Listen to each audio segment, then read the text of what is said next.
David Soriano from the University of Alicante, where he's a professor. So David, he had actually his PhD there, so you went back home with Jose Palacios, who is a very nice person, on transport in hydrogenated graphene. Then he did a couple of postdocs, one in the group of Stefan Roche in Barcelona, that some of us know. You met him. He's from Barcelona. Oh. And on graphene spintronics and topological insulators. Then another postdoc at INL, this is Portugal, with Joaquin Fernandez Rossier on magnetic 2D materials. And then I think he had a Marie Curie grant in Nijmegen, so he passed through the Netherlands as well. He was in the group of Katznelson. And then now he's assistant professor in Alicante and is working on magnetic van der Waals heterostructure and magnetics. So he's here to talk about chromium trihalides, fundamentals and future application. For your pleasure. For his use. Thank you, Zeila, for the nice presentation and also for letting me come here at Utrecht to present you a little bit about my last works and also to introduce you a little bit about trihalides. So to start, I would like to tell you that chromium trihalides were one of the first magnetic 2D materials to be discovered. It was in 2017, more or less. There have been a plethora of new magnetic 2D materials appearing in the last years, but these ones were, I think it's a good starting point to understand a little bit this type of van der Waals magnetic materials. So this is and I still work on this material, so this is the reason I wanted to focus my seminar on this. So, but before going into the details, I would like to contextualize a little bit, and I wanted to do it just by making a kind of time travel. And going back to 2004 when graphene was discovered, and how we have reached this situation and why this is important, and how things happen in the world of the discovery of new materials. So if you see, it was just 1 year after that. So the 2004 graphene was discovered 1 year after. We were needing like semiconductors and insulators. We didn't have these in 2D materials. They were exfoliated and discovered just 1 year after by the same guys, Novoselov, okay, in Manchester. And then we have a big gap here of around 7 years. And the reason why we have this gap is because there was the emergence of topological insulators. And then interestingly, all the 2D materials that were discovered after this gap were based on trying to emulate this topological stuff in the 2D limit. So if you see everything here, CDC in Germany, the famous X-scenes, except phosphorine, which is also semiconductors. These guys are all trying to emulate a typical quantum spin Hall insulator, what means topological insulator in 2D. And then after 2 years, the news came that people could isolate 2D magnetic material, which were like the missing piece in all this collection of guys. So what happened between the discovery of graphene and the discovery of chromium triiodide regarding magnetism? So it was a very interesting time where people tried to put magnetism into graphene or other 2D materials because we didn't have these chromium triiodides or chromium germanium telluride. So this was a very interesting period of time where people tried to, including myself, trying to put magnetism in these materials, extrinsic magnetism, of course. So, and one of the first strategies was to put hydrogen in graphene. So it is known that hydrogen in graphene, you put hydrogen, you induce local magnetic moments, and these moments interact between them, and depending on the position on graphene, you have antiferromagnetism or ferromagnetic interaction between the hydrogens. Okay. Also, another approach was, okay, depositing graphene on magnetic insulators. Okay. problem here is that these magnetic insulators, usually you have rough surfaces here, you have problem at the interface, so it is not a really good approach. But even so, you still could observe exchange proximity effects of the order of 100 milliliters. Nice.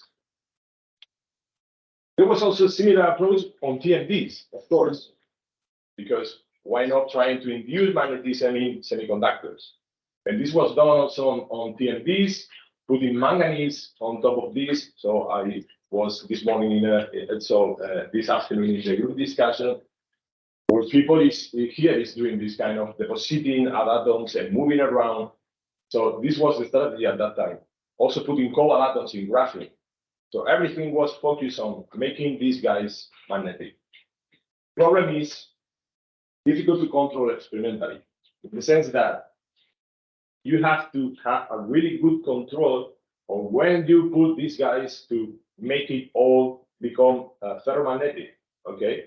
So the interaction between these guys usually is what we call RKKY, so it depends on the distance, and it depends also on the position.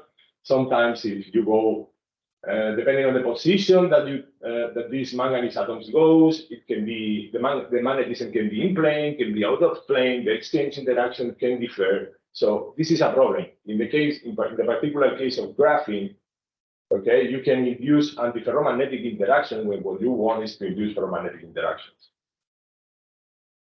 Okay, so this was a problem. And then why we haven't found this before? But actually, in 1925, there is this paper from Kamerlingh Onnes. I don't know how to pronounce in Dutch, but so this guy has already observed some magnetic anomalies in chromium trichloride, cobalt dichloride, nickel dichloride at the temperatures of liquid hydrogen. So then the question is, and of course, this is because the Curie temperature of these materials is really, really small. Okay, we are talking about 45, 25. In the case of chromium trichloride, 10 Kelvin.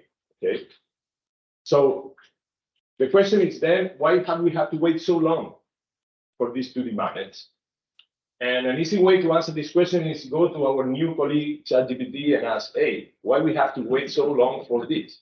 Okay, and these are the 3 answers ChatGPT gives you. The first one is difficult to clip a single layer. Okay, and this is true. It is typically you get multi-layers, bilayer, 3 layers. Okay, and it's very difficult to clip a single layer of these materials. Also, this, in the case of chromium trihalides, this material is really, really sensitive to air. And I've been aware very recently that it's even very sensitive to light. So you have to transfer this material with the lights off. Otherwise, this is a photocatalytic reaction and goes very fast. It's a very tricky guy. Also because of technical limitations, okay? For instance, the typical technique to prove magnetism in this material is smoky, but the laser beam spot is really big. It's of the 1 millimeter, okay? So, for instance, in this case, you can have mixing of different domains in the material. And then you can have really strange smoky signals, okay? Which mixes ferro and antiferro situations, okay? So, and also a very important stat, and this is still a limitation, is that inelastic neutron scattering only works in bulk. It's very difficult to prove, to see the spin wave spectrum of these materials. Only you can do it in bulk. So, but I want to go a little bit more before this and show that it was needed a change of paradigm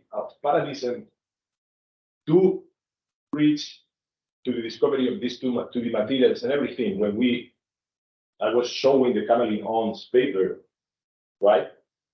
But so it is not only saying, hey, why Kamerlingh didn't came and exfoliate 1 layer, and okay, it was not interesting maybe at that time.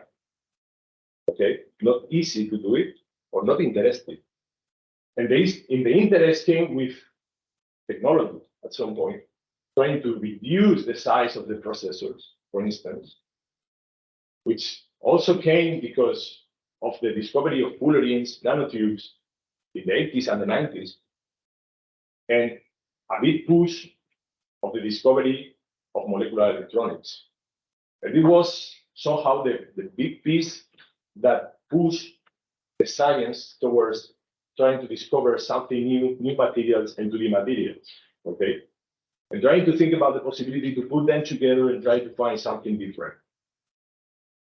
So nowadays we have a lot of 2D magnets, insulators, semiconductors, multiferroids, metals, antiferromagnets, strongly correlated, and some of them with showing high TC, high 2D temperature. But as I said in my presentation at the beginning, I will focus only on chromium triiodide in this talk. So let me introduce you a little bit. I will start with the details. I wouldn't go so much deep into the details, but just the first thing is looking at the structure of this material. Okay, this is the unit cell, okay, of chromium triiodide monolayer.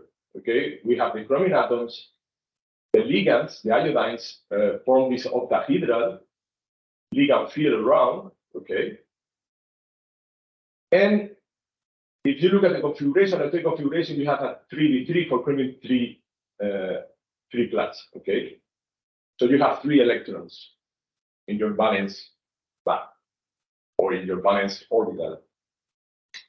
So if you take a look into how this crystal field affects the electronic configuration, is like that. So these d orbitals separating 3 2G orbitals and 2 EG orbitals. Okay, and these 3 electrons accommodating the lower energy ones. Okay, with these ones. So if you look at the DFT plus U calculations without the spin, what you see is actually this. You have the T2G, the EG, okay? The Fermi level crosses the T2G because you have to put 3 electrons here, so you have half field band, okay? So in principle, when you look at this is like metal, okay?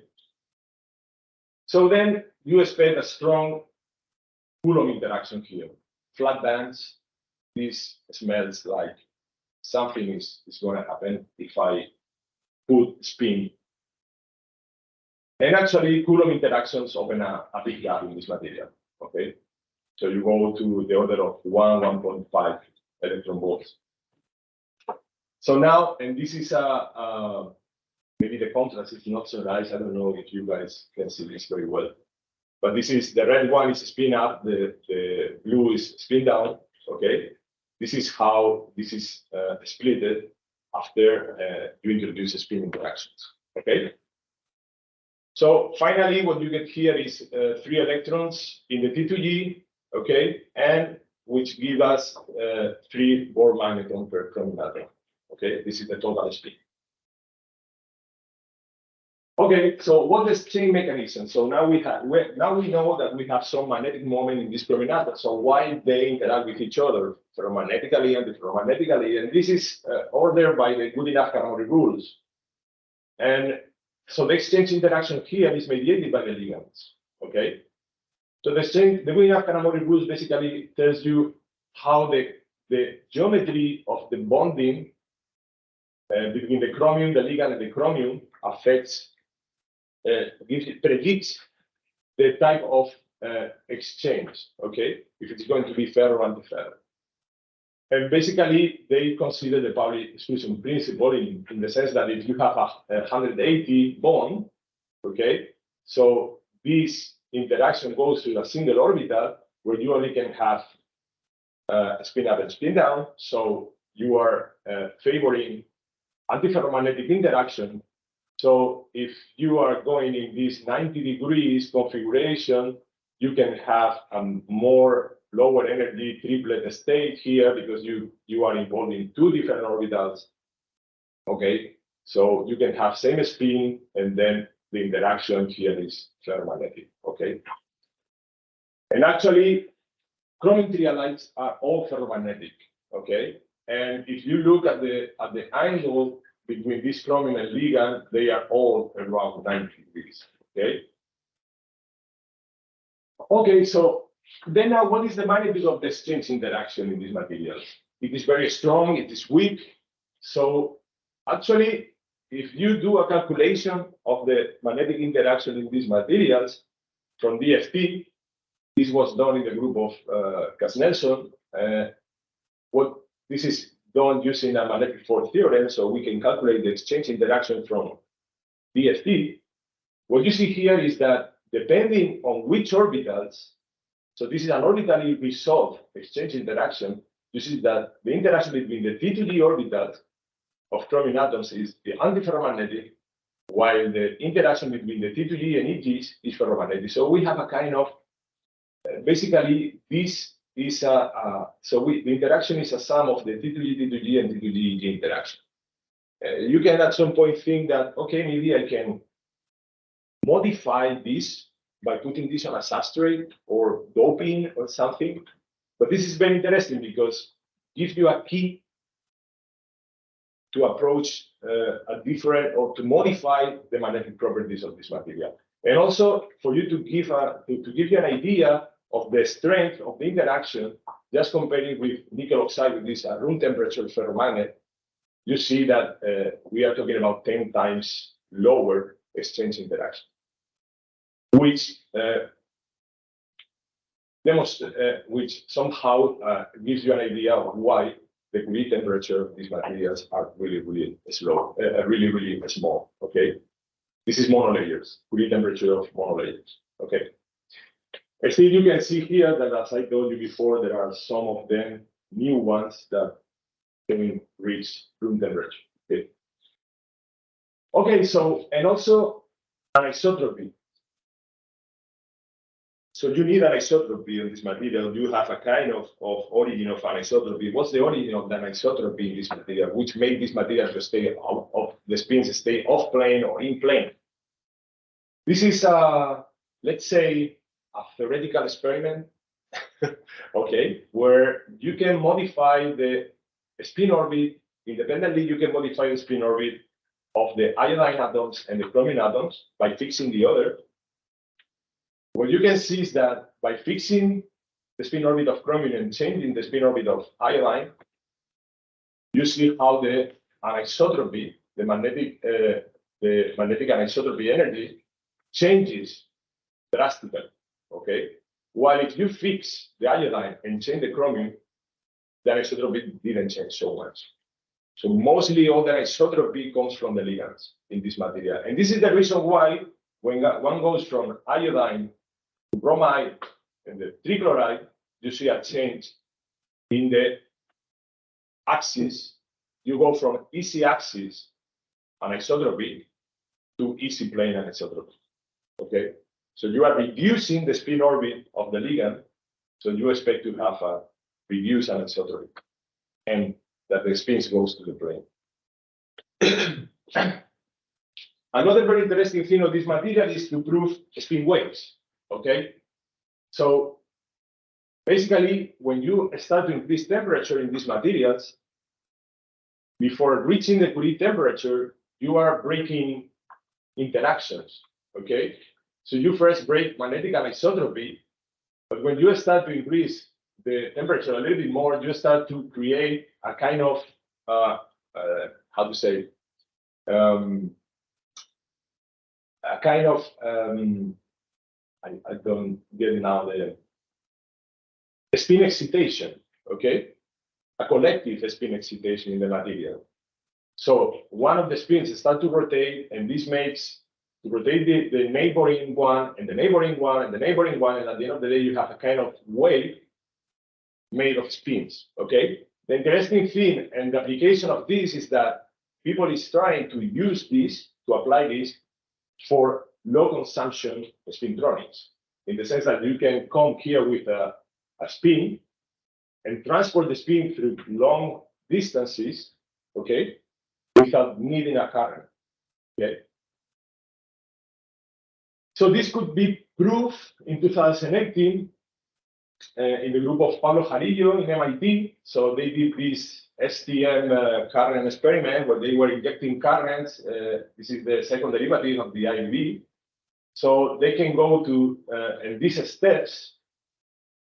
Okay, when you do these inelastic experiments, you get this kind of dispersion, okay, in this material.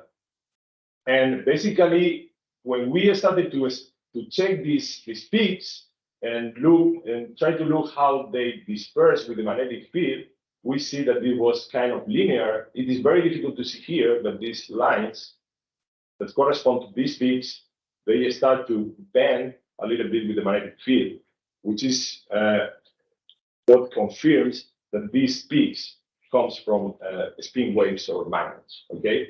And how these are excited. So basically you are injecting these electrons in high energy bands, okay? And these spins relax, and this relaxation of the spin excite these spin waves, okay? So the interesting thing of this is that if you calculate the phonon dispersion of the phonon density of a state, the phonon spectrum, you see that most of the peaks are very, very, very similar to the spin wave spectrum. What you can expect is that strong spin phonon coupling in this material. There are also some papers that have been showing this. Okay. So, and just to finalize this part, also interesting is that you can modify these spin waves. Okay, you can tune the spin waves just by encapsulating the material, putting on different substrates.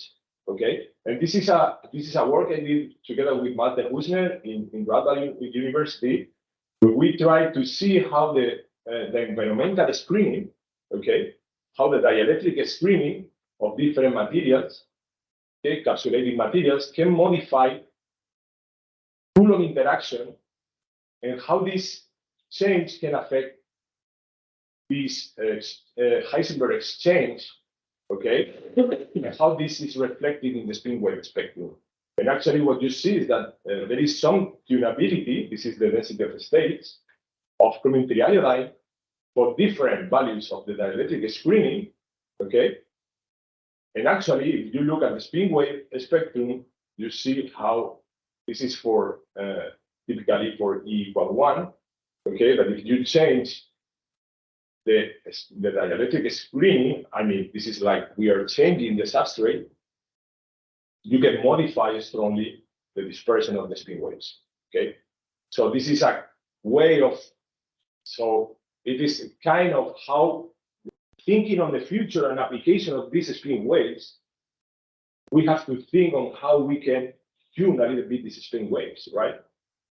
Like we can tune the current, for instance, right? When we do electronics. So maybe one option is to change the substrates, or even change putting electric fields, for instance. Okay. Yeah. Good question. So I have a hard time seeing color, but should I read this as depending on how you modify your substrate, you can gap these spin waves? Not gapping, but changing the position of these peaks. Okay. Okay. So you are modifying the spectrum of the spin waves. Okay. And actually, if you change the substrate, then you can prove the spin waves on this material for thin layers, which is difficult at the moment. You can see changes in the spectrum of the spin waves. Okay. Okay, so let me now go to a more tricky stuff, which is what happens when you go from monolayer to bilayer. Okay. So this is an experiment with bulk chromium triiodide. Okay. This is magnetic susceptibility, if I'm not wrong. And this is what they see with the temperature. Okay. And basically what one sees in this figure, and this is very important, okay, keep it in mind for the rest of at least this part of the talk.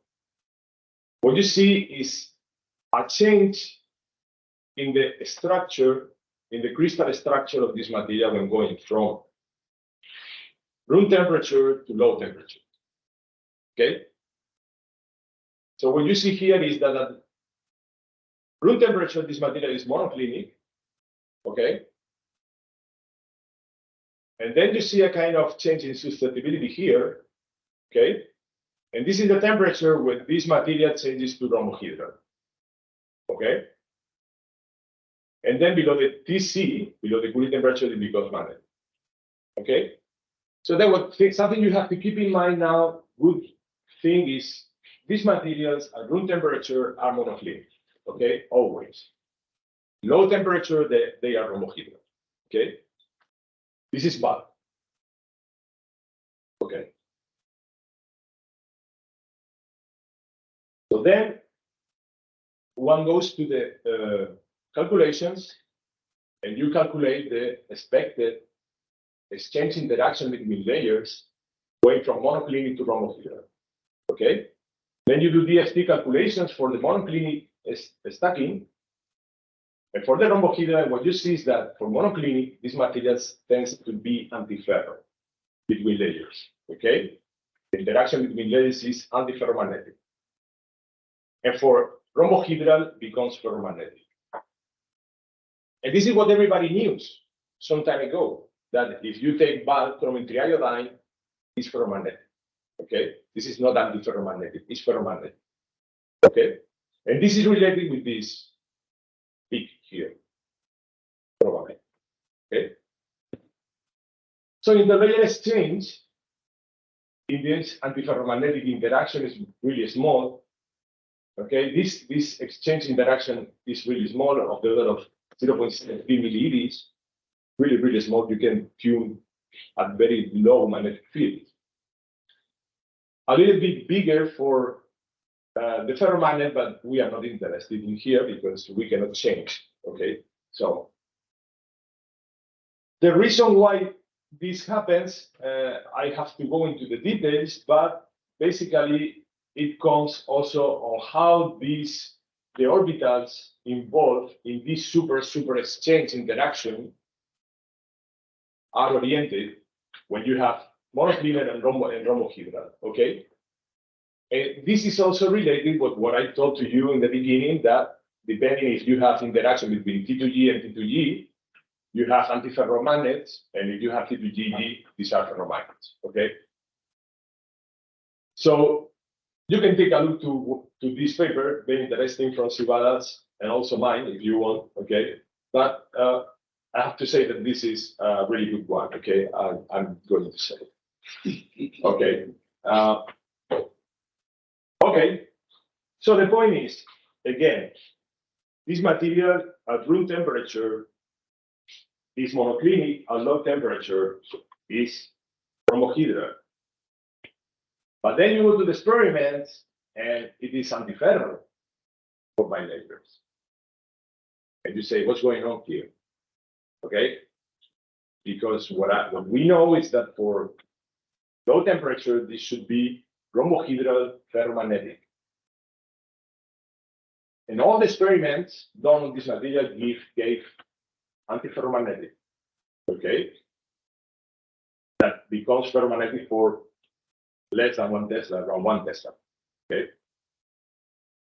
So there is a discrepancy with theory. What's going on here? Okay. So then at that moment, there was the idea that, okay, maybe because this is exfoliated at room temperature, okay, it is monoclinic, we encapsulate it at room temperature, is monoclinic, and then when we move, and when we reduce the temperature, this is fixed in a kind of meta. It is not in the right phase, okay? Metastable, okay?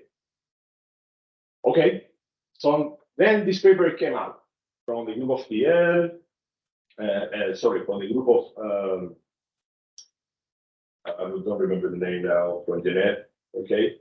And Alberto Morpurgo, okay? And so what they did, this experiment. So they have this experiment at low temperature. So they have exfoliated, they have antiferromagnet, they came with an NB, diamond tip, okay, very sensitive to magnetism, crash into the HBM encapsulation, make a hole, and suddenly they see an crazy increase of the magnetism, the magnetization. Okay?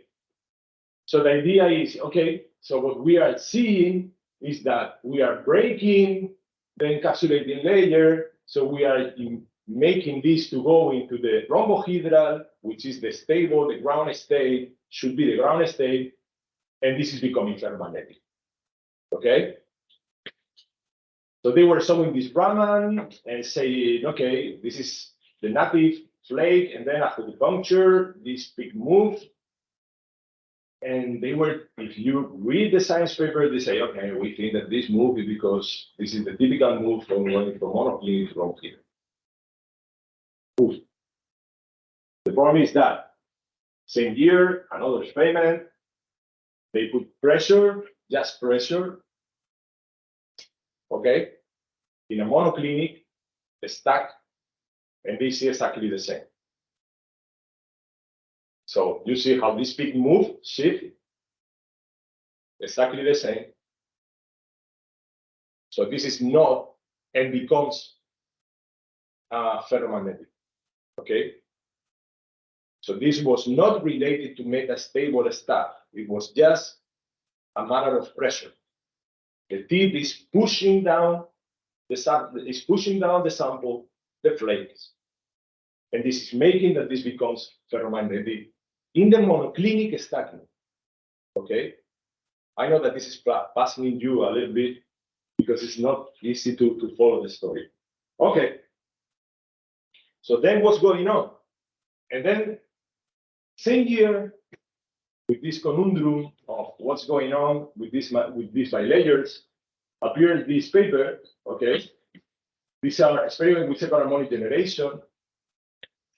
I am not an expert on this, okay? So I cannot tell you so much about this. But the point is that this technique is sensitive to inversion symmetry breaking, okay? So if you have a non-centrosymmetric material, you have an I-type signal, what they call an I-type signal, okay, which is a strong one. But you can have a centrosymmetric material that breaks inversion symmetry because of magnetism. And this technique gives you another signal, which is a weak one, which is C-type, okay? So the point is that they made experiments with bilayer, second harmonic generation.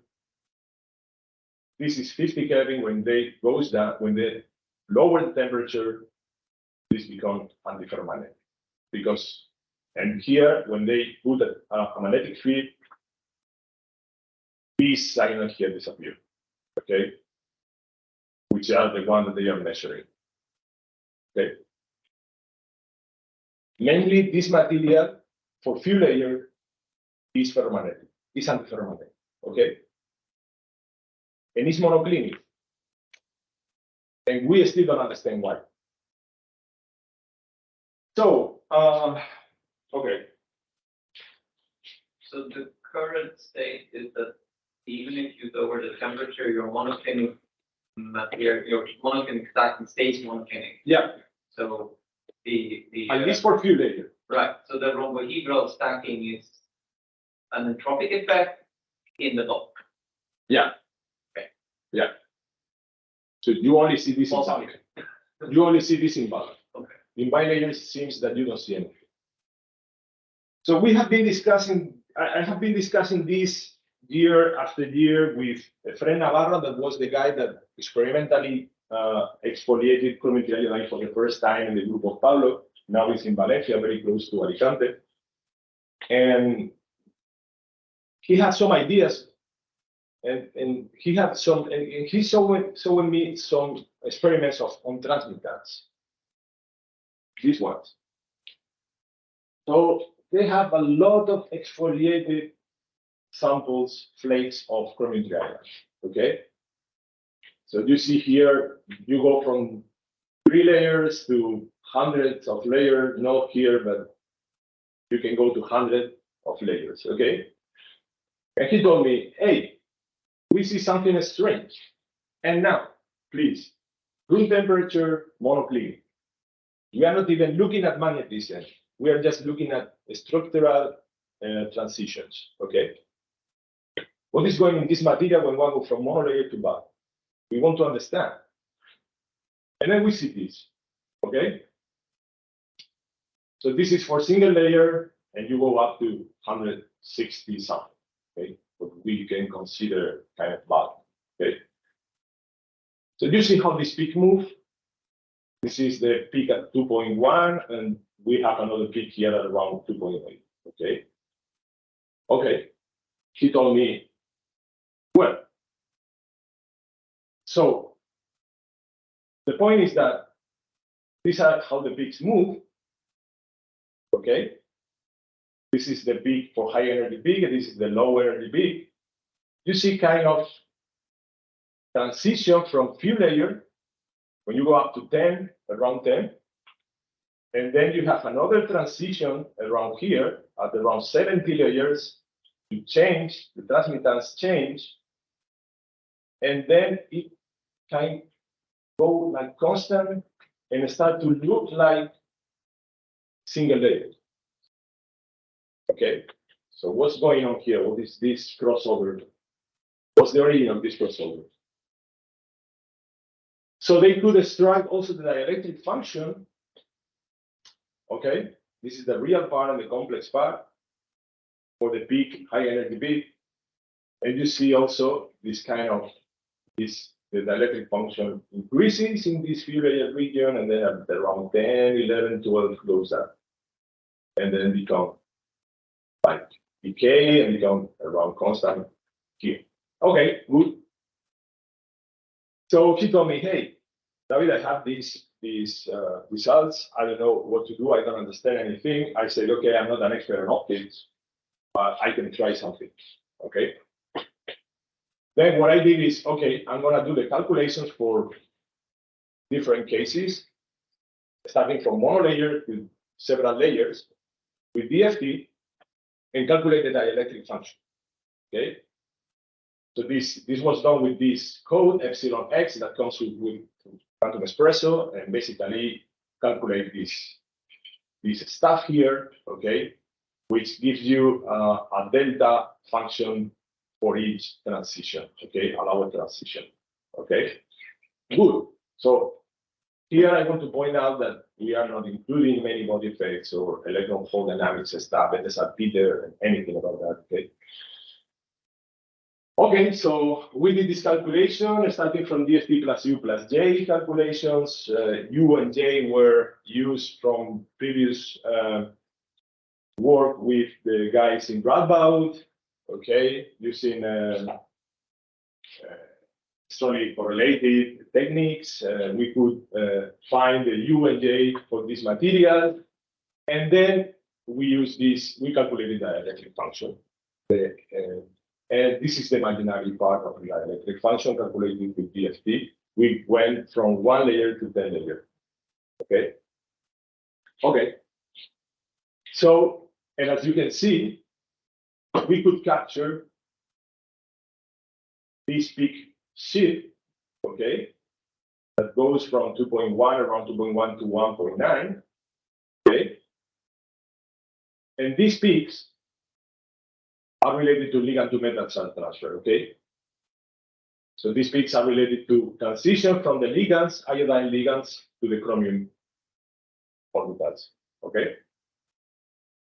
Okay, so you can even compare here, and actually we could see to fit this part, okay? And you actually see 2.15, 1.9, so this is really nice, really good.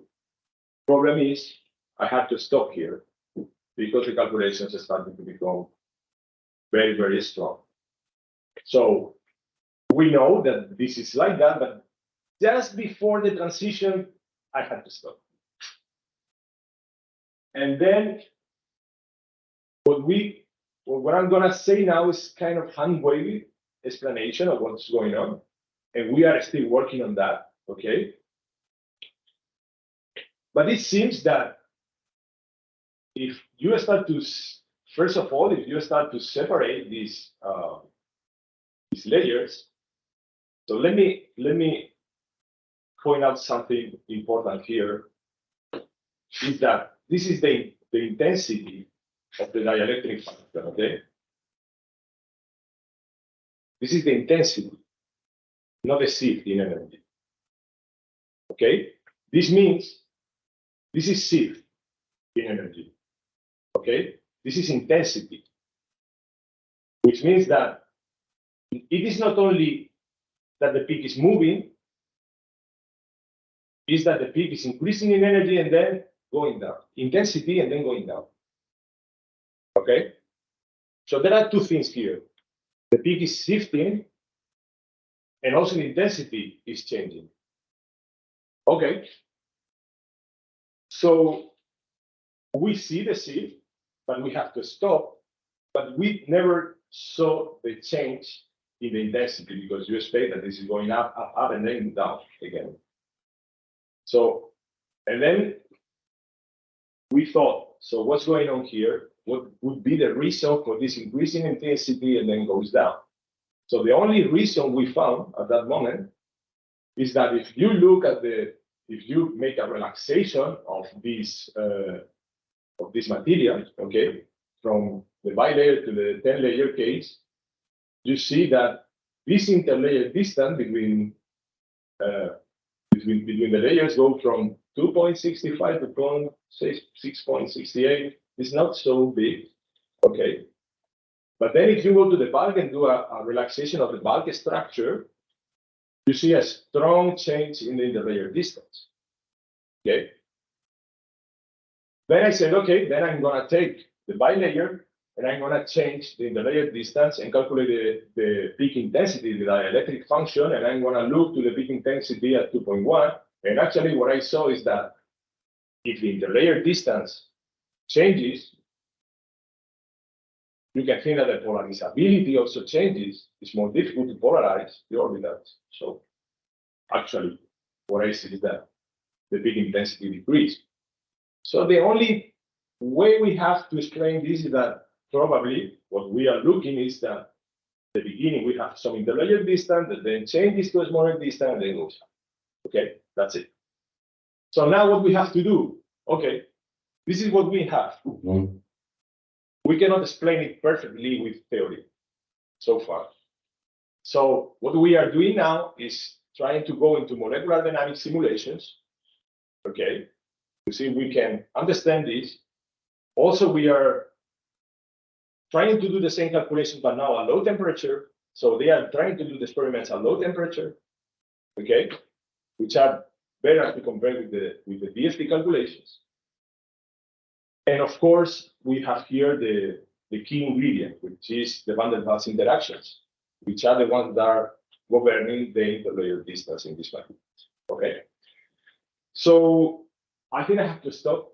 I don't know if I think if I have more 5 minutes, I can go a little bit fast with this, and then 5 minutes. 5 minutes is great. yeah, okay. Perfect. So this is the last thing I want to show you. So this is more related to what my group is doing, which is magnetic van der Waals heterostructures, okay? And we are trying to look at Valley splittings, okay, in TMDs. So we here are working on trying to look at this 3-layer chromium tribromide, tungsten diselenide, chromium tribromide, okay? So first of all, I have to show you here the band structure of tungsten diselenide, okay? And when you look here is the first thing you see is the effect of the spin orbit coupling in this material, okay? So this spin splitting here, which is with time reversal symmetry, okay? It is the effect of spin orbit coupling. Interesting is that there is a strong spin orbit coupling effect in the valence bands, but very, very small in the conduction bands. And this is because of the magnetic orbital, the orbital magnetic quantum number, okay? Because these orbitals involved in the conduction bands they have a 0 orbital magnetic quantum number, which gives you very, very small, tiny effect of the spin orbit couple. Okay, good. So now the point with this material is, okay, if I have this type of band structure, and now I apply a magnetic field, the thing is that you move the bands in this way. Okay, you put a magnetic field up, then the red bands goes down, and the blue ones goes up. Okay, and you end up with something like that, which is something that breaks time reversal symmetry. So if you go from K prime to K, you don't have the opposite spin because you have nothing here. Okay, good. So you have a valley splitting. Okay, why is interesting having a valley splitting? So one of the things to do to spintronics. So we have a guy here in Groningen, Marcos Guimaraes, which is working a lot on this type of things, spintronics. Okay, they are exciting spins with circularly polarized light in these materials, which has valley breaking. Okay, valley symmetry breaking. They can detect the spins that they inject in this way in graphene. Okay, they contact the TMD with graphene and they can measure quantum Hall conductivities. Good. The other thing is that you can have absence of a spin of intervalley scattering, okay, because you can inject current here and you don't have interaction with the other valley, okay. So this is very interesting, thinking on potential quantum computers or coherent electron transport or whatever, okay. So defects, localized defects are not affecting transport properties, okay. This is really, really interesting. Good. The point is, people have been trying to do this in the last years. They were putting, this is tungsten diselenide on top of chromium triiodide. This is an experiment from the group of Xiaodong Xu in US. And what you see here, this is the splitting induced in the valence bands, okay, of this material by the effect of the ferromagnetic layer. And as you can see, this is the splitting of 10 millieVs. Okay, around 10 millieVs. And this is the maximum thing people has obtained from this kind of heterostructures. Okay, so then we were playing around with this material. I don't know the reason, but we were playing around with this material, chromium triiodide, tungsten diselenide. Actually, we were looking at chromium triiodide, tungsten diselenide, trying to look for something interesting. And then the first thing that we saw is that this is an incommensurate heterostructure, and this happens always. You want to do a DSP calculation with these heterostructures, right? You have an incommensurate problem. You have to use big supercells, and this is a headache, okay? Also, because if you start to use big supercell, you have these moire patterns, and this can be a real. Okay. So what we did is to compress the tungsten diselenide layer. Okay, let's compress the tungsten diselenide layer and keep chromium triiodide as it is. Okay, well, this has an important effect. And the point is that if you look again to this figure, you see a strong splitting here in the conduction band in this region. This is the Q point. It is called the Q point. Okay. This Q point is made of the same orbitals that the valence bands. Okay, and the magnetic orbital quantum number is also high. So this point here is quite sensitive to the magnetic moment, okay, of the chromium triiodide. Good. So the point is that we started to look at how the strain affects the band structure in the conduction bands, okay, in this region. Okay, and I don't know if you can see it properly, but the point is that if you start with a strain 0, what you have is typically these Q bands. This is because we have a 2x2 supercell, okay, so the Q band goes on top of the K, the K point, okay? So you have everything here. It's a mess, I know, okay? But it is what it is. So what you see here is that these are the square bands, which are the original ones, okay? And on top of these ones, here, you have these ones that are the one corresponding to the Q point, okay? Here and here. Then you start to increase the strain to compress the tungsten diselenide. And actually what happens is that these bands goes below the DZ square bands. So basically what we are doing is moving this point below this one. And this is known, okay, this is already known. But we were not aware of that. Interesting thing of this, that these bands couple really strongly to the chromium 3 bromide bands.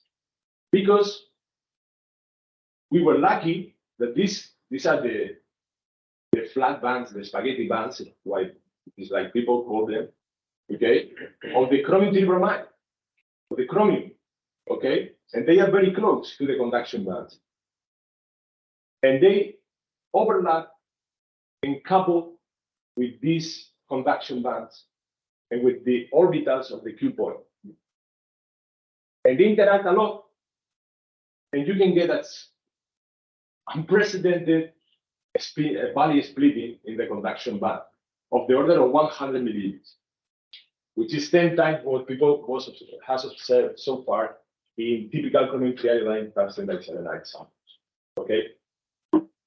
Of course, the interesting thing of this is that you can turn on and off this valley splitting. Okay, because if you go from, if you encapsulate this is encapsulated. So if you find a way of changing the magnetization of these layers, you can go from this valley polarized, K prime polarized state to non-valley polarized state to a K polarized state, which is also connected to a given spin. Okay. So let me just summarize. So the first thing I wanted you get from this seminar is that chromium triiodide are very interesting materials to understand the physics of other magnetic 2D materials. Okay, if you want to understand and to enter this world, take a look to these chromium triiodides. I think they are the most easy one before moving to anti-ferromagnets or non-collinear ferromagnets or something like that. Okay. Next thing is that structural transitions from monolayer to bulk are far from being clearly understood, and we are still working on that. We don't understand this crossover. Okay. And finally, we have found unprecedented body splitting in a magnetic van der Waals heterostructure made of chromium 3 bromide and tungsten diselenide, but under strain, which is always a tricky word, mostly for experimentalists, you know, because yeah, it is difficult to strain, and only you have to strain only one layer. It's not easy.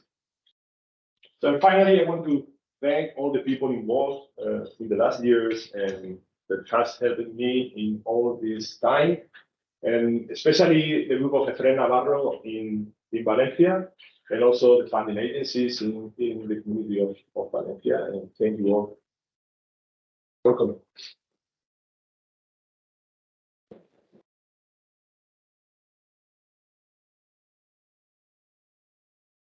Yeah.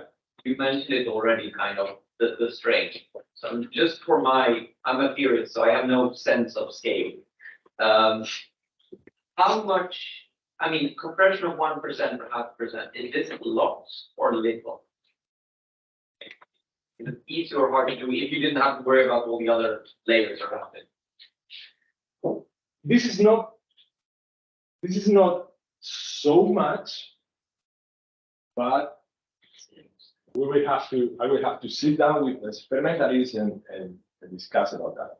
I know that I've been discussing with other experimentalists in Alicante that they have found that putting some TMDs on top of some substrates, so the TMD try to accommodate in the substrate and they compress. Okay, so it is not something crazy. It is not a crazy idea. Okay. So it is interesting because you don't need to put pressure. It is a way the material has to accommodate in a substrate. Okay. So I don't think that this natural compression will reach 0.6%. Okay. So I think for this, the pressure, you will need pressure, real pressure.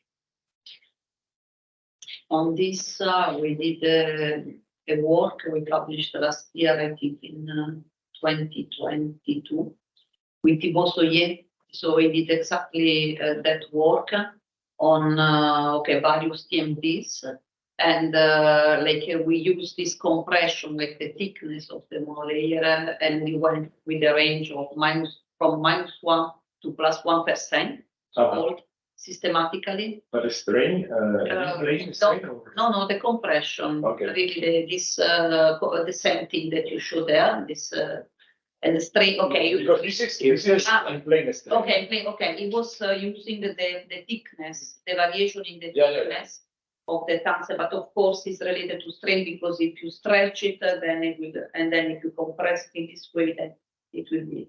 But then he saw this movement of the position of the Q valley and the relative position with respect to the band at K and the band at gamma. Yeah. And they vary in this range of about 100 millielectron volt. So the consequences are really large in the experiment.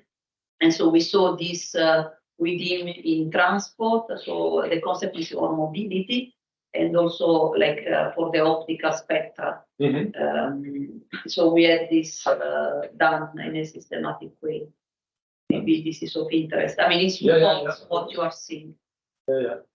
Just the TMDs. Yeah. Can I maybe ask a naive question? So you were mentioning let's say this effect was sort of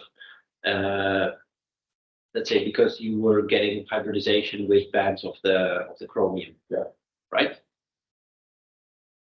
Then presumably, let's say I would argue that the chromium bands, or the chromium, let's say, are physically rather far away from the states of the tungsten diselenide. So I guess, I mean, these are from Waals materials, so I would guess that typically the distance between the layers is such that I would not have expected there to be any significant interaction between the different layers. So let's say, is this still a van der Waals material, or are you, let's say, applying some kind of vertical strain to put them together? But then how am I to understand the fact that you have very strong chemical bonds, essentially, between the chromium bromide and the tungsten diselenide? It doesn't need to be as strong, okay? In the sense that, for instance, when you have graphene in chromium trihalide, okay? So I have paper with Joaquin of spin bulbs, van der Waals spin bulbs. So, and we were putting a bilayer graphene encapsulated in chromium trihalide. Okay. So, and the point was that these flat bands, the same bands, were crossing the Dirac point of graphene. Okay. And then the question was, okay, these bands are hybridizing with the p orbitals of graphene, or is this an effect of exchange proximity effect? Whatever that means, because exchange proximity effect for me is still a kind of, so you have a decay of the wave function, okay, and you have a kind of overlap. So at the end of the day, you need some overlap, right? To have this proximity effect. Yeah. So, and then you expect to have some kind of hybridization, or tiny hybridization.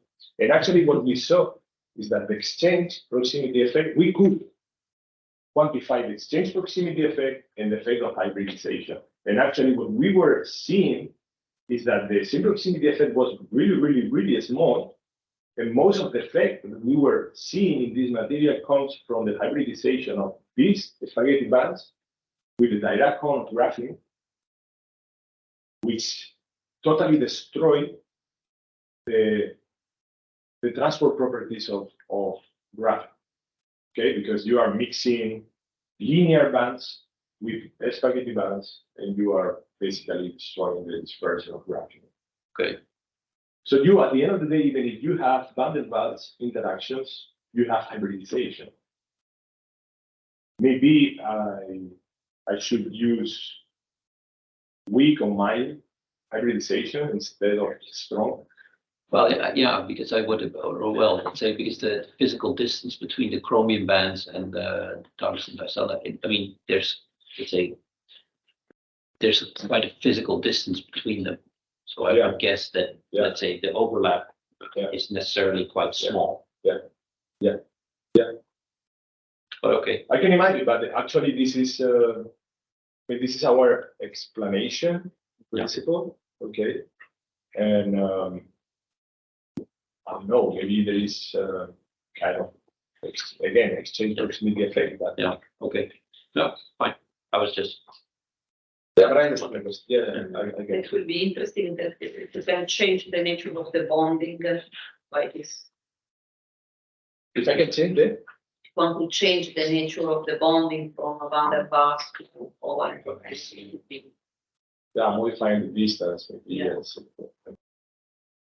But of course, if you modify. So the interesting thing is that we have done this with another heterostructures, okay, using chromium triiodine or using diselenide or okay. What we see is that the alignment of these bands with the conduction bands of the TND is the most important thing to observe this effect. So if these bands appear here, you don't see anything. Okay. So you needed to have these bands very close to the bottom of the conduction bands. Okay. given the time, I suggest we break the official part here. Thank the speaker.